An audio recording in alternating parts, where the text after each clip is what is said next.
श्री गणेशाय नमः।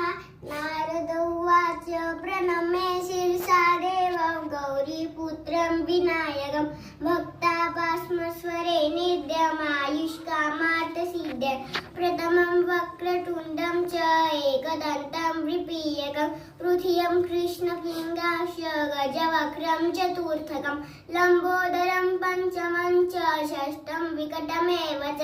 सप्तमं विघ्नराजेन्द्र धूर्णवर्णं शकाष्टकं नवमं भालचन्द्रं च दशमं तु विनायकम् एकादशं गणपति द्वादशे तु गजानन द्वादशेतानि नामानि त्रिसन्देहं पठेन्नरः न च विघ्नभवन्तस्य सर्वसिद्धिकर प्रभु विद्यार्थी लभते विद्या धनार्थी लभते धन पुत्रार्थी लभते पुत्र